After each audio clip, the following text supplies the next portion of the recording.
오늘 말씀을 나누기 전에 제가 노래 가사를 하나 불러 드릴 텐데 이 노래 제목이 무엇인지 한번 생각해 보시고 맞춰 보시기 바랍니다.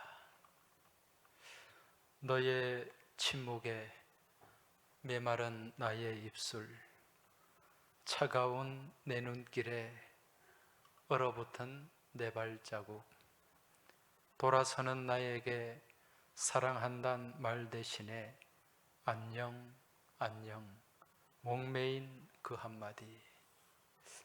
무슨 노래인지 혹시 아십니까? 일부 예배 참석하신 분들은 첫 소절이 나오니까 금방 맞추더라고요. 아마 아시는 분들 많으실 텐데 이 노래는 70년대에 가수 양희은 씨가 부른 이루어질 수 없는 사랑이라는 노래 가사입니다. 이 노래 가사처럼 예나 지금이나 이루어질 수 없는 사랑은 참 많이 있어 왔고 또 그러한 사랑으로 인해 아파하고 가슴 아리하는 그런 젊은이들도 많이 있는 것이 사실입니다. 우리가 아는 사람들 가운데 소설 속에 등장하는 인물이라도 좋습니다. 이 이루어질 수 없는 사랑으로 큰 아픔을 겪었던 인물, 그들을 꼽으라고 한다면 누구를 말할 수 있겠습니까? 외국으로 가면 로미오와 줄리엣이 있죠. 그 세익스피어의 희곡 작품에 등장하는 인물들입니다. 제가 이 로미오와 줄리엣 이야기는 굳이 말씀을 안 드려도 그 내용을 다 잘 아실 텐데 이처럼 이루어질 수 없는 사랑으로 인해 생기는 병이 있어요. 그 병을 무슨 병이라고 얘기합니까? 상사병이라고 하죠. 이 상사병이라고 하는 말을 국어 사전에서 찾아보면 마음에 둔 사람을 몹시 그리워하는 데서 생기는 마음의 병이다. 그렇게 정의를 하고 있습니다. 이 상사병을 다르게 얘기하면 사랑의 병이라고 할 수가 있습니다. 아마 이 자리에 계신 분들 또한 과거 청소년기를 지내면서 이러한 사랑의 병을 한두 번씩 알아보신 분들이 많이 계실 텐데 저 위쪽 대구에 가면 이러한 사랑의 병을 앓았던 그 흔적이 그대로 남아 있습니다. 그곳이 어디인가? 여러분들 잘 아시는 청라 언덕이라고 하는 곳입니다. 이 청라 언덕이라고 하는 그 이름은요, 이 청라가 푸른 담쟁이라는 뜻이죠. 왜 그곳이 청라 언덕인가? 거기에 초창기에 대구 경북 지역의 선교를 위해 오신 선교사님들 사택이 거기에 있어요. 지금도 거기에 보존이 되어 있습니다. 그 선교사님들 사택 그 담벼락으로 이 담쟁이들이 자라났기 때문에 그곳을 청라 언덕이다 그렇게 불렀습니다. 여러분, 이 청라 언덕이라고 하면 또 생각나는 노래가 있죠. 무슨 노래입니까? 봄의 교향악이 울려 퍼지는 청라 언덕 위에 백합 필 적에. 무슨 노래입니까? 옛날 분들은 사우라 그래요. 사우. 그러니까 제가 학교 다닐 때는 이 한자 사우를 우리말로 바꾸어서 동무생각, 그런 제목이 붙여졌습니다. 이 노래는 이 사랑의 스토리가 담겨 있어요. 무슨 얘기인가? 이 동무생각이라고 하는 노래를 작곡하신 분이 박태준 작곡가, 박태준 선생님입니다.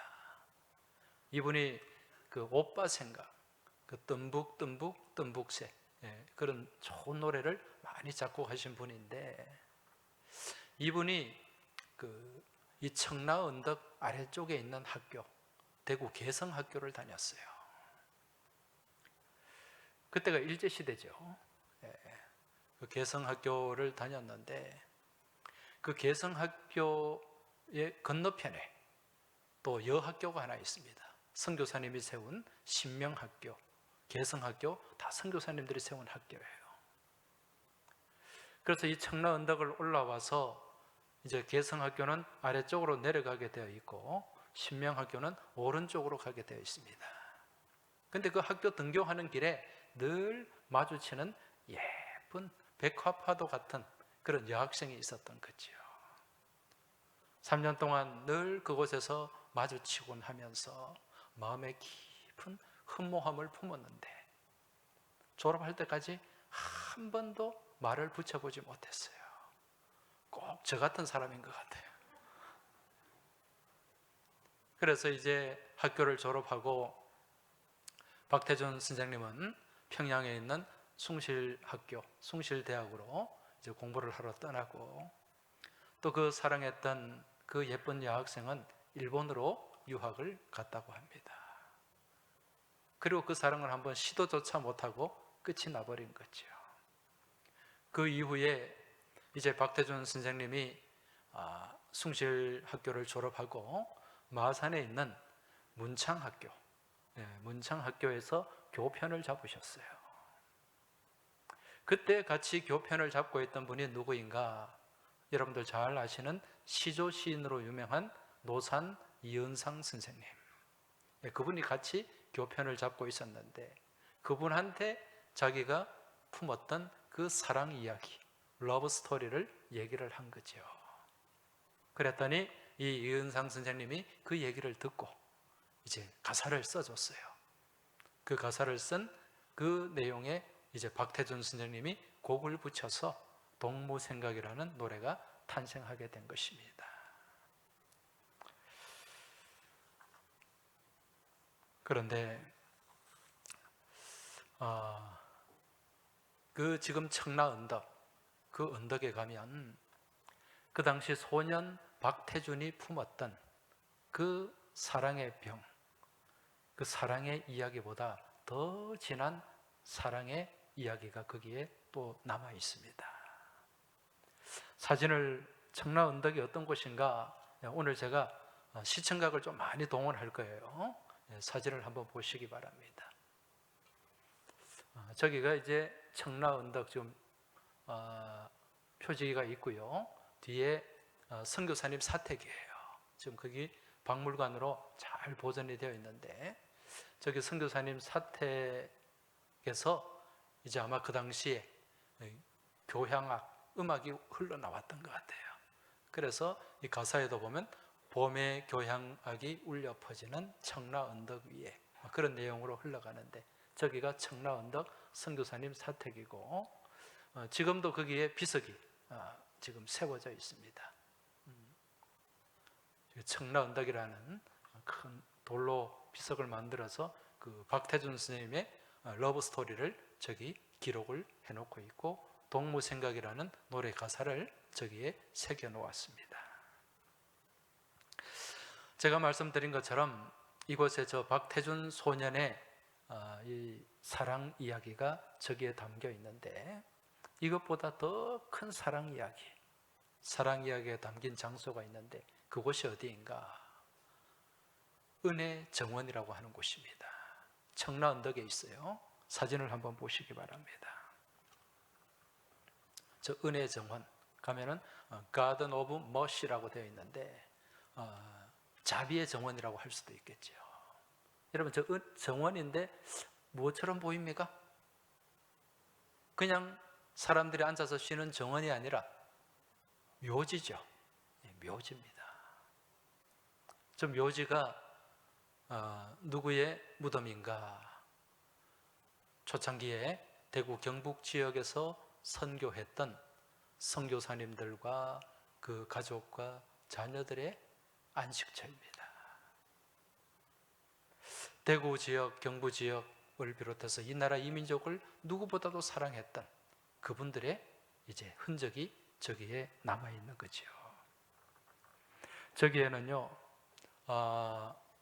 1895년에 우리나라에 들어와서 대구 경북 지역의 복음을 증거하고 대구 제1교회를 창립하고 또 아까 제가 말씀드린 개성학교, 신명학교 이 학교를 세우고 또 대구에 가면 동산병원이라고 큰 병원이 있지요. 그리고 더 나아가서는 이제 계명대학교 설립까지 추진했던 안의화 선교사님, 아담스 선교사님인데 그분의 가족과 자녀들이 거기에 잠들어 있습니다. 그리고 또 그 은혜 정원 가운데는 샤우텔이라고 하는 선교사님, 그 목사님이 유해가 모셔져 있는데 그 비문에 보면 이런 내용이 기록이 되어 있어요. I am going to love them. I am going to love them. 무슨 말입니까? 나는 그들을 사랑하노라. 그런 의미입니다. 여기서 우리 옛날에 영어 시간에 문법 많이 배웠죠. be going to. 진행 중입니다.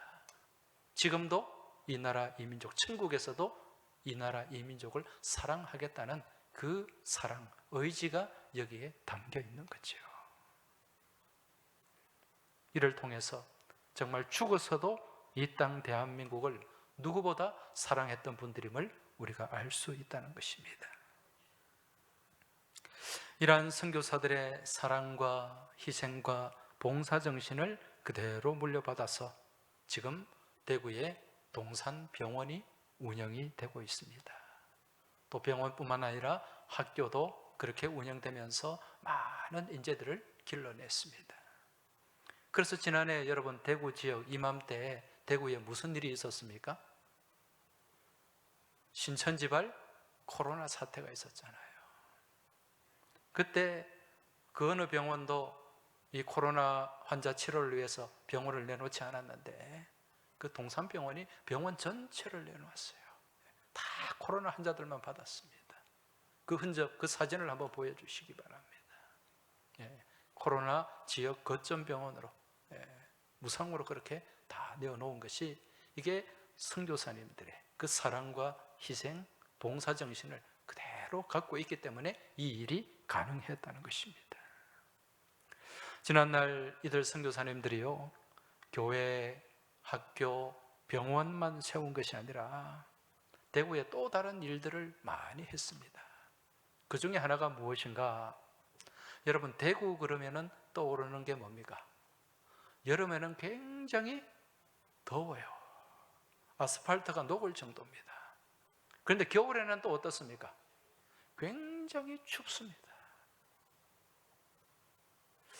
혹서 혹한입니다. 그래서 대구 사람들이 굉장히 독해요. 그런데 여러분 이처럼 춥고 더운 지역에서 잘 자라는 그런 과목이 있지 않습니까? 그 과목이 무엇입니까? 사과나무죠. 사과는 많이 추워야 돼요. 그리고 또 날씨도 따뜻해야 되고 또 익을 때는 그 지역에 잘 맞는 과목이 사과인데 선교사님들이 그 사과를 미국에서 가져왔습니다.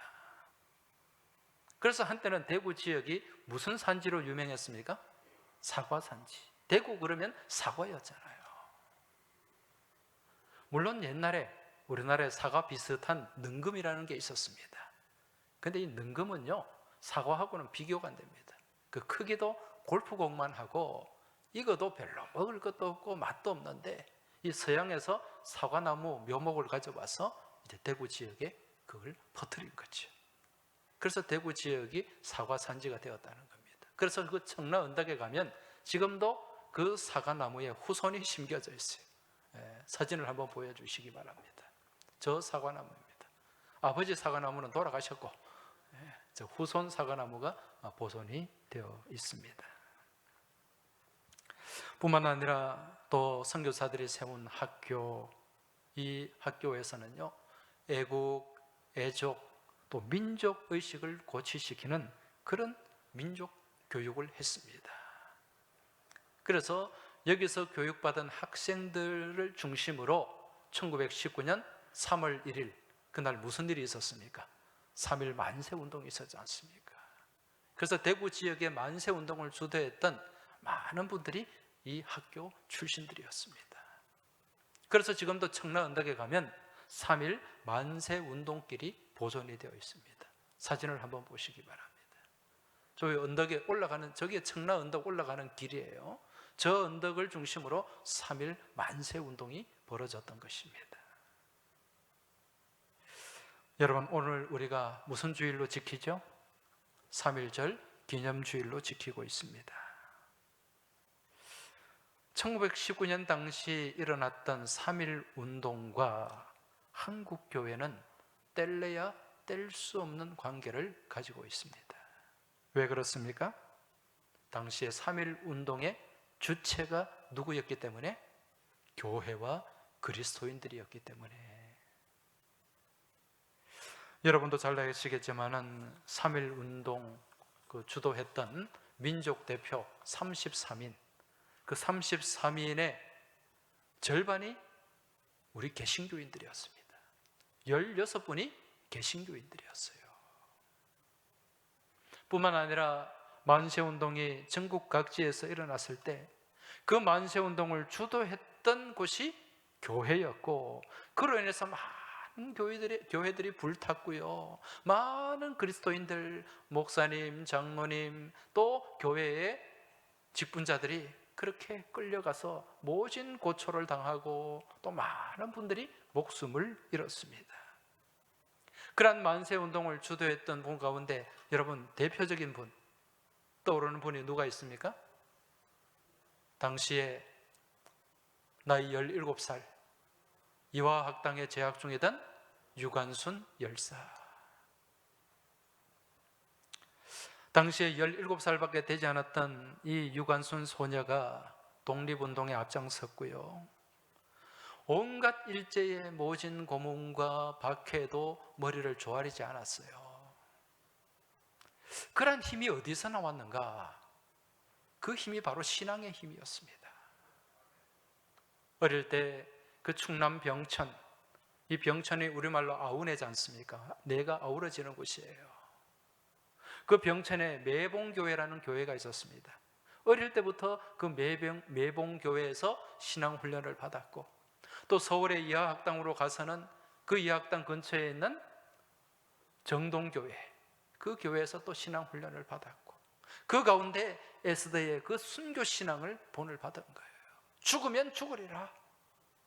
그런 불굴의 민족의식, 또 나라 사랑의 마음을 가지고 일제에 항거를 했고 일제에 굽히지 않았다는 것입니다. 제가 어제 말씀을 준비하면서 이 3.1 운동 당시 거사를 앞두고 하나님 앞에 기도했던 유관순 열사의 그 기도문을 찾아서 읽는데 한동안 눈시울이 뜨겁고 가슴이 먹먹했습니다. 길지는 않지만은 그 짧은 기도문 가운데 이 어린 소녀의 나라를 향한 사랑, 그 마음, 그 신앙심이 그대로 담겨 있기 때문에 그렇습니다. 제가 이 기도문을 잠시 읽어드리겠습니다. 오 하나님, 이제 시간이 임박했습니다. 원수 외를 물리쳐 주시고 이 땅의 자유와 독립을 주소서. 내일 거사할 각 대표들에게 더욱 용기와 힘을 주시고 이 민족의 행복한 땅이 되게 하소서. 주여, 이 소녀에게 용기와 힘을 주옵소서. 예수님 이름으로 기도합니다. 아멘. 여러분, 과거 우리 신앙의 선배들은 이러한 마음을 가지고 나라를 사랑했고 또 민족을 위해 헌신을 했습니다. 이처럼 하나님을 향한 믿음 안에서 나라와 민족을 사랑했던 그 뜨거운 사랑의 병, 러브 시크니스가 있었기 때문에 오늘 이 나라, 이 민족이 있고 또 또 오늘 우리가 있게 된 줄 깨달으시기 바랍니다. 이처럼 그 당시 이 나라 이 민족 누구보다도 이 나라 이 민족을 사랑하는 우리 믿음의 사람들을 보면서 감동을 받은 분들이 있어요. 그분들이 누굽니까? 바로 이 땅에 오신 선교사님들입니다. 이 선교사님들도 가만히 있지 않았습니다. 이 나라 이 민족을 위해서 온 힘을 다 모으고 또 도와주었어요. 그러한 선교사님들 중에 대표적인 선교사가 누구인가? 호머 헐버트 선교사입니다. 사진을 한번 보여주시기 바랍니다. 저분이에요. 저 헐버트 선교사님은요 1886년에 우리나라에 들어와서, 여러분 옛날 역사 공부할 때 우리나라 최초의 근대식 교육기관이 있는데 그 교육기관이 무엇입니까? 유경공원이었죠. 유경공원에 이제 교사로 초빙을 받았습니다. 그래서 이제 이 근대식 교육을 하는데 교과서가 없잖아요. 그래서 최초로 근대식 교과서를 만든 분이 저 헐버트 선교사예요. 그분이 만든 교과서가 삼인필지라고 합니다. 삼인필지라는 말은 선비된 백성, 삼인이 반드시 알아야 될 지식, 그래서 삼인필지를 만들었는데 거기에는 세계의 지리, 문화, 역사 이런 내용들이 거기에 기록이 되어 있습니다. 뿐만 아니라 이 헐버트 선교사가 교사로 재임하던 중에 1895년 을미사변이 일어나게 됩니다. 여러분 을미사변이 무엇입니까? 우리나라 국모가 그 일제의 칼에 희생된 사건이지 않습니까? 이런 일을 겪고도 정말 꼼짝 못하는 이 나라를 보면서 이 헐버트 선교사님이 이 사실을 고발을 했어요. 만방에 알린 겁니다. 어찌 이런 일이 일어날 수 있는가? 그리고 그 뒤에 1905년에 우리 교회가 창립되던 했죠. 을사늑약이 체결되었습니다. 이때도 이 일제의 그 부당한 국권 찬탈, 이걸 미국을 비롯해서 외국 서방 세계에 다 이 헐버트 선교사님이 알렸고요. 그 뒤에 2년 뒤에 1907년에 네덜란드 헤이그에서 만국 평화 회의가 있었습니다. 이때 참석했었던 분이 이준 열사잖아요. 이때 헐버트 선교사도 같이 갔어요. 가서 이제 각국 대표들을 만나서 이 일제의 무단 점거, 폭력 이걸 다 알렸던 것입니다. 이런 헐버트 선교사의 행보가 이제 일제의 입장에서는 어떻습니까?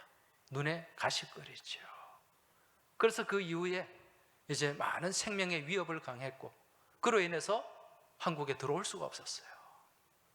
그래서 이 헐버트 선교사님이 이 서방 세계 또 미국에 머물면서 강연도 하고 기고도 하고 집회도 하면서 한국 독립을 위해 최선을 다했던 분입니다. 심지어는 누구까지 만났는가? 루즈벨트 대통령까지 만났어요. 그 이후에 1945년 이제 한국이 해방되었을 때 바로 우리나라로 들어오셨어요. 얼마나 기뻤던지. 그런데 그 당시에 연세가 워낙 고령이고 그래서 한 일주일 계시다가 하나님 품에 안기셨습니다. 그러면서 그분이 남긴 유명한 말이 있습니다. 나는 웨스터민스터 사원에 묻히기보다 한국 땅에 묻히길 원하노라. 그만큼 한국을 사랑했던 사람이에요. 그래서 지금도 서울 양화진에 가면 그 외인 선교사 묘원이 있지 않습니까? 거기에 헐버트 선교사님 그 묘지가 있고 묘비가 있는데 그 묘비에 제가 말씀드린 이 내용이 그대로 새겨져 있습니다. 사진을 한번 보시기 바랍니다. 저 묘비가 헐버트 선교사님 묘비고 저기에 그 글귀가 기록이 되어 있습니다. 여러분, 지난날 우리 대한민국의 광복은요 우연히 그저 주어진 것이 아닙니다. 이처럼 이 나라 이 민족을 향해 뜨거운 사랑의 병을 앓았던 이 나라 기독교 신앙인들, 우리의 신앙의 선배들이 계셨고, 또한 먼 타국에서 건너와서 이 나라 이 민족을 누구보다 사랑했던 선교사님들의 그 사랑의 마음, 사랑의 병이 있었기 때문에 그렇다는 것입니다. 이제 오늘 우리가 아가서 말씀을 읽었는데 이 말씀에도 보면 이 사랑의 병이 등장하죠. 오늘 8절을 다시 한번 보시면, 예루살렘의 딸들아 너희에게 내가 부탁한다. 너희가 내 사랑하는 자를 만나거든 내가 사랑함으로 병이 났다고 하려무나. 지금 사랑함으로 병이 났대요. 누가 병이 났을까요? 이 병에 걸린 사람은 우리가 잘 아는 솔로몬 왕입니다. 여러분, 이 아가서를 누가 기록했습니까? 솔로몬이 기록했잖아요. 근데 이 솔로몬이 사랑했던 그 사랑의 대상이 누구였죠? 여러분, 솔로몬은 참 많이 가진 사람이었어요. 많은 부귀와 영화와 권세를 가졌고요, 또 많은 부인을 두었던 사람입니다. 솔로몬의 부인이 모두 몇 명이었죠? 1000명이었습니다. 1000명. 열왕기상 11장에 보면은 후궁이 700이고 첩이 300이다. 얼굴도 다 모르고 이름도 다 기억 못할 것 같아요. 그렇게 많은 부인들 가운데 유독 사랑하고 사랑의 병을 앓았던 대상이 누구인가? 슐람미 여인이라는 여인입니다. 얼마나 예뻤기에, 얼마나 대단했기에 이 천하의 솔로몬이 그런 사랑에 빠지고 또 지독한 사랑의 병을 앓았을까? 여러분, 이 여인이 어떤 사람인가요? 먼저 이 여인이 어떤 사람인지 알려면 슐람미가 어딘지를 알아야 되겠죠. 여러분, 슐람미가 어디입니까? 이 슐람미는요, 이스라엘 예루살렘에서 저 북쪽으로 올라가야 돼요. 여러분, 이 수도에서 점점 멀어지면 멀어질수록 촌발이 충만합니다. 저는 가끔 서울 사람들이 서울에서 벗어나면 다 시골이라 그러는 거, 저 굉장히 기분 나빠요. 제가 서울에 있을 때 다 그러더라고요. 대구도 시골이고 부산도 시골이고 얼마나 대도시인데. 이스라엘도 마찬가지예요. 예루살렘에서 멀어지면 멀어질수록 소외되었습니다. 그래서 예루살렘에서 가장 멀었던 갈릴리 지역이 가장 소외된 땅이었지 않습니까? 그 갈릴리 밑에서 조금 내려오면 이스라엘 평원이 있어요. 이스라엘 평원이 있는데 거기 근처에 이 슐람미가 있습니다. 슐람미. 이 슐람미가 성경에서 수넴, 같은 지역이에요. 여러분, 수넴 그러면 기억이 나죠? 엘리사 시대의 수넴 여인. 그 이스라엘 평원이 있기 때문에 거기에는요, 이 포도 농장이 많이 있습니다. 포도 농장.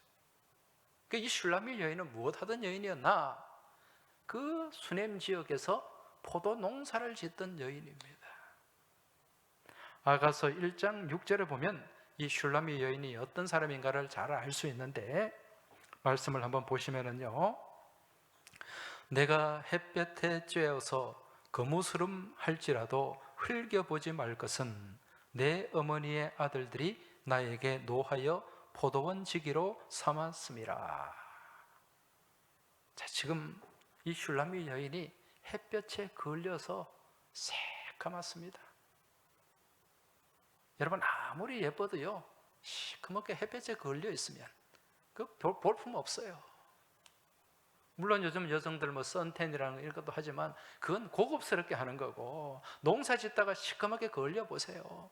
그 시골에 그 시집 온 그 여성들 죄송하지만은요, 처음에 올 때는 다 곱고 예쁜데 한 3, 4년 농사 짓다 보면 누가 누군지 잘 몰라요. 다 시커매져 가지고. 또 이런 얘기 성주에 가서 하지 마시기 바랍니다. 오늘 말씀에 보니까 내가 햇볕에 쬐어서 거무스름 할지라도 흘겨보지 마라. 나를 무시하지 마라. 지금 포도 농사를 지으면서 그렇게 검게 탔다는 것입니다. 그런데 그 뒤에 보면 내 어머니의 아들들이 나에게 노하여 포도원 지기로 삼았습니다. 내 어머니의 아들들이 내게 노해서 나를 포도원 농사를 짓게 했다, 이 말인데, 여기서 내 어머니의 아들들, 여러분 나와 어떤 관계입니까? 오빠든 동생이든 내 어머니의 아들이니까 그런 관계잖아요. 그런데 왜 오빠라고 표현을 하지 않고 이런 표현을 했을까요? 그것은 바로 이복 오빠이기 때문에 그래요. 이복 오빠. 그 이복 오빠들로부터 많은 괴로움을 당했다는 거죠. 그게 오늘 이 아가서 1장 6절에 담겨 있습니다. 그러니까 이 슐라미 여인, 자 어떻습니까? 집안도 좀 복잡해요. 그리고 외모적으로도 별로 볼품이 없습니다. 그리고 출신도 저 위쪽 변방, 시골 변방, 촌발이 충만한 동네예요. 그런데 왜 솔로몬이 이런 슐라미 여인을 그렇게 사랑했을까요?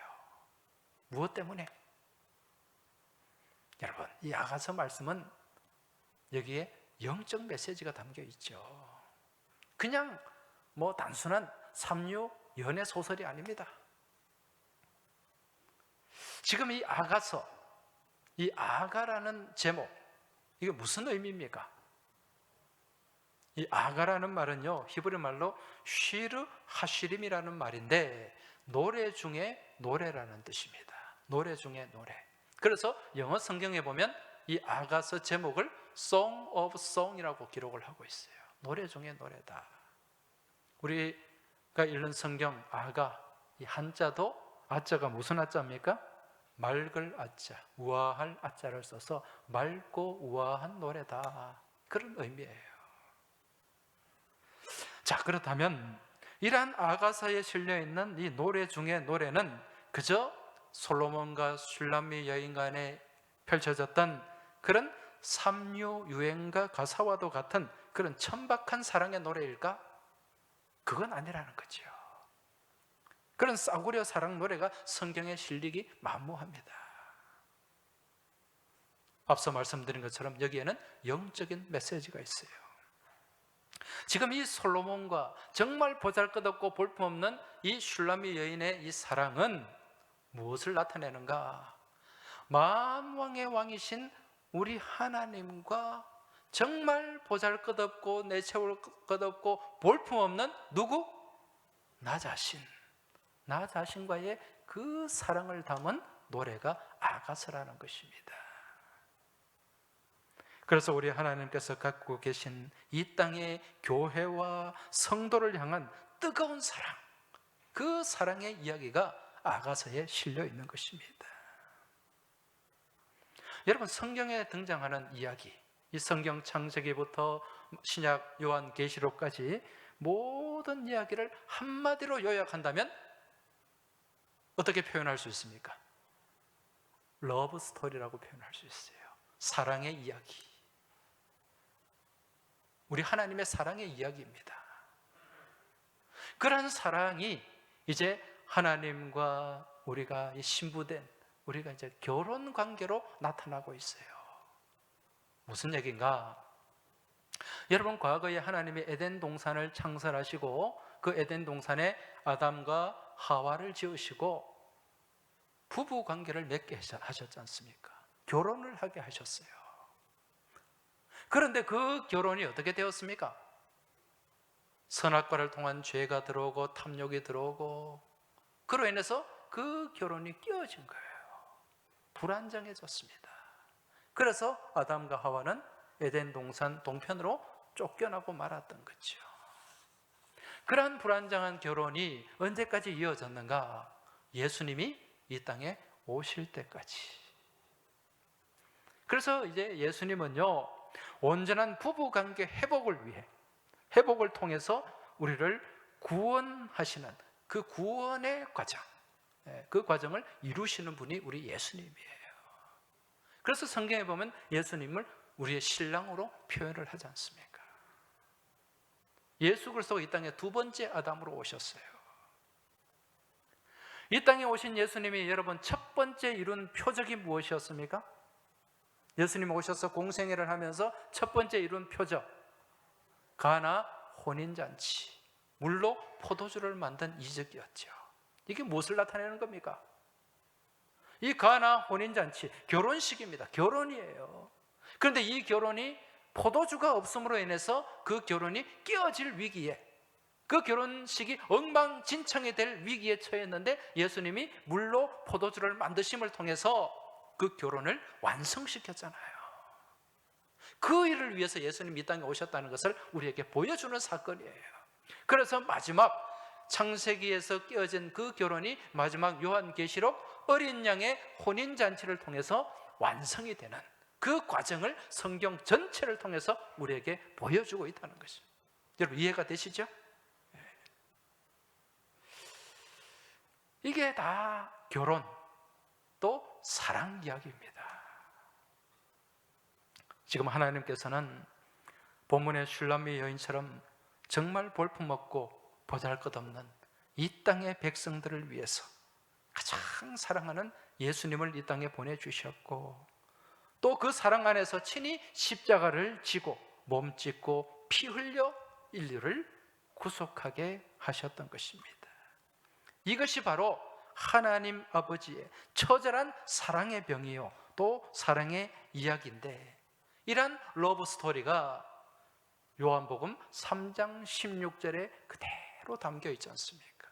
요한복음 3장 16절, 우리는 안 보고도 알 수 있는 말씀이잖아요. 하나님이 세상을 이처럼 사랑하사 누구를 주셨으니?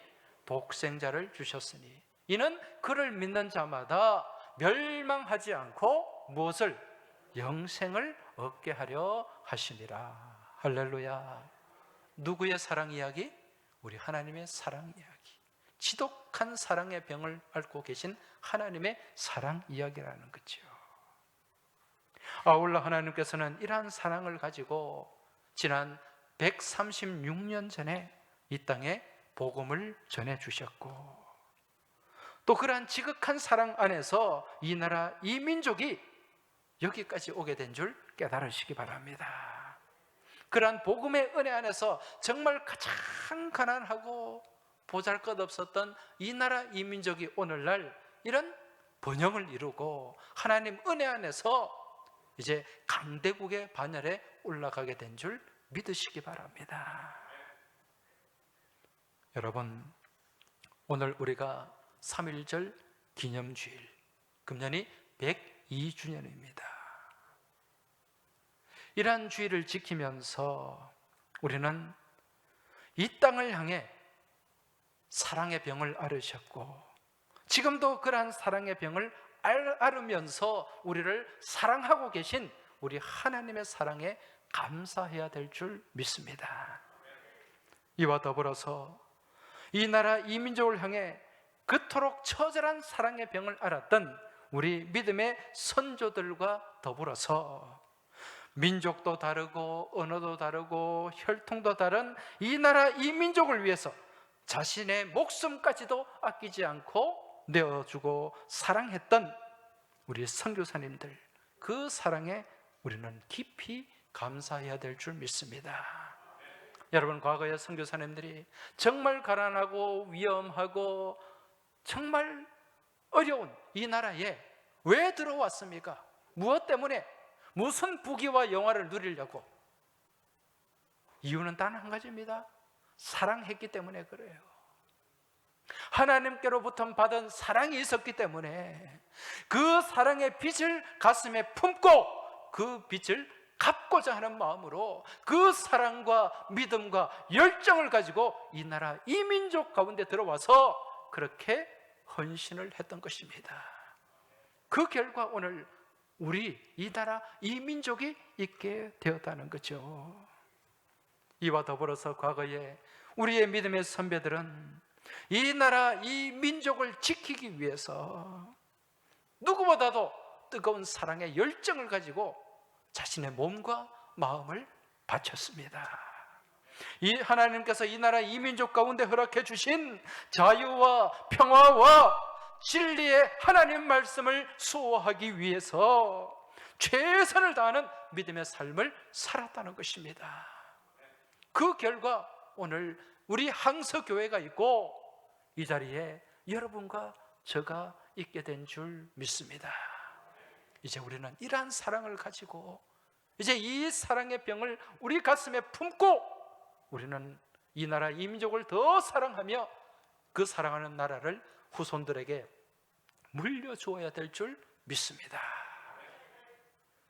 이제 마지막으로요, 우리 다 같이 이런 사랑의 마음을 가지고 애국가, 이 나라 이 민족을 사랑하는 노래 아닙니까? 예, 애국가 1절 다 같이 한번 재창을 하겠습니다. 자리에서 일어나시기 바랍니다.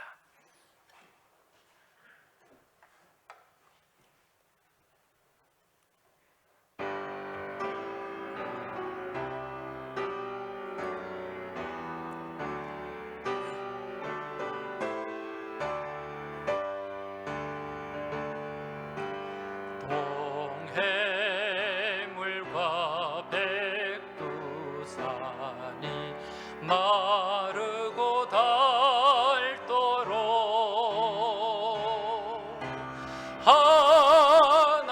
하나님이 보호하사 우리 나라 만세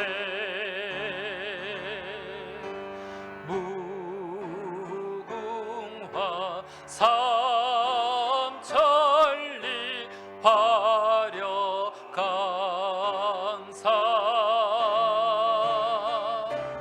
대한 사랑 대하는 길이 보전하세.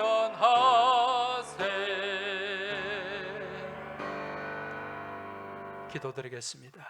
하나님 아버지, 이 나라 이 민족을 향해 지독한 사랑의 병을 앓았던 우리 믿음의 선배들이 있었고 또 이 땅을 사랑했던 선교사들이 있었기에 더 나아가 이 나라 이 민족을 사랑해서 이 땅에 복음을 심어주셨던 하나님의 사랑이 있었기에 오늘 저희가 여기에 있게 된 줄 믿습니다.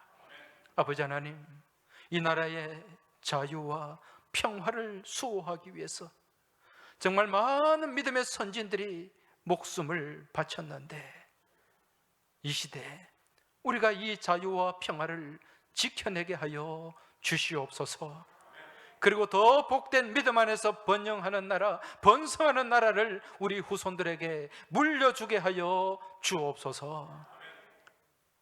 우리 신앙의 선배들이 품었던 이 사랑의 병, 오늘 저희들도 품고 앓으면서 이 나라 이 민족을 사랑하며 더욱더 나아가길 간절히 소망하며 우리 주님 예수 그리스도 이름으로 기도하옵나이다. 아멘.